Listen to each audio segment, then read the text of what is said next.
శరన్నవరాత్రులలో దశరూపాలతో జిల్లెళ్ళమూడి అమ్మ. ఆదిశక్తి స్వరూపమే జిల్లెళ్ళమూడి అమ్మ. బాలా త్రిపుర సుందరి స్వరూపం మొదలుగా కలిగి రాజరాజేశ్వరిగా సాక్షాత్కరించిన మువ్వురమ్మల మూలపుటమ్మ జిల్లెళ్ళమూడి అమ్మ. స్వచ్ఛమైన పాలమేగడ వంటి మనస్సు, హవ్యాసమైన పుత్రవాత్సల్యం, రాక్షసత్వాన్ని దండనతో కాక ప్రేమతో జయించే మాతృహృదయం, దుష్టులను కూడా తన బిడ్డలుగా చూసే తత్వం అమ్మ మనస్తత్వం. అమ్మ మాట, బిడ్డలు ఎన్ని తప్పులు చేసినా తల్లికి తప్పులు కాదు, బిడ్డలలో తల్లికి తప్పే కనిపించదని.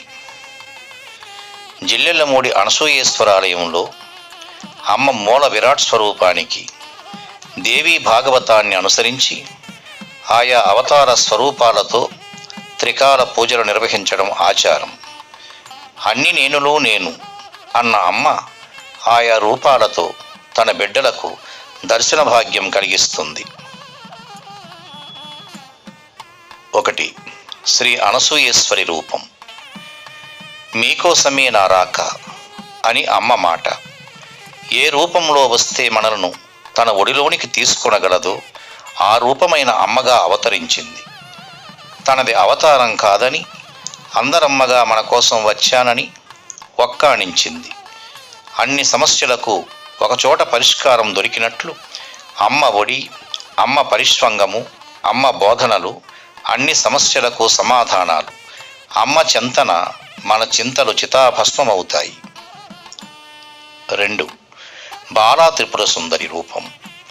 జాగృత్, స్వప్న, సుషుప్తి ఈ 3 అవస్థలకు అధిష్టాన దేవత బాలా త్రిపుర సుందరి. ఈ 3 అవస్థలతోనే ప్రాణికోటి ఉంది. అమ్మ ఈ త్రిపుర రూపమై ప్రాణికోటిలో ఉంది. అందుకే అమ్మ మాట నేను నేనైన నేను. 3. గాయత్రి రూపం. అమ్మ నామం, అమ్మ మంత్రం సకల సంకటహరణం. అమ్మ మంత్రం అమ్మ. ఆ అంటే అంతములేని అనంత స్వరూపము. ఆ అంటే ఈ సమస్త సృష్టికి ఆధార స్వరూపము. అనంతమైన ప్రేమకు ఆధారమైనది అమ్మ.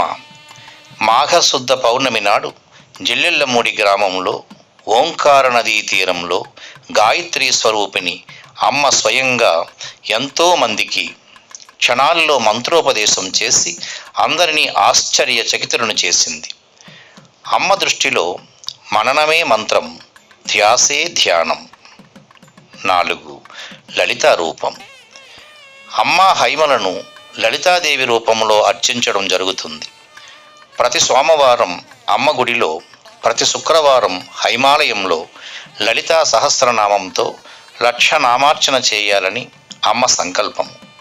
మరియు ప్రతి ఏటా హైమ జయంతి రోజున లలితా సహస్రనామంతో 1,00,000 నామార్చనను సంస్థ నిర్వహించడం జరుగుతుంది. నామ పారాయణ ప్రీత కదా అనసూయేశ్వరి. 5. అన్నపూర్ణ రూపం. అమ్మ సన్నిధిలో భిక్షాందేహి అనే ప్రసక్తే లేదు. లోకాన్ని బిడ్డగా భావించిన అమ్మ అన్నపూర్ణేశ్వరి అయి బిడ్డలకు ఆదరణతో అన్నం పెట్టి బిడ్డల ఆకలి తీర్చేది. డ్రస్సు అడ్రస్సులతో సంబంధం లేకుండా ఆకలియే అర్హతగా చూసింది. లక్షలాది మందికి ఆకలి తీర్చడమే తనని ఆరాధించుటయని పరోక్షంగా చాటి చెప్పింది. అమ్మ ఇల్లు అందరి ఇల్లు.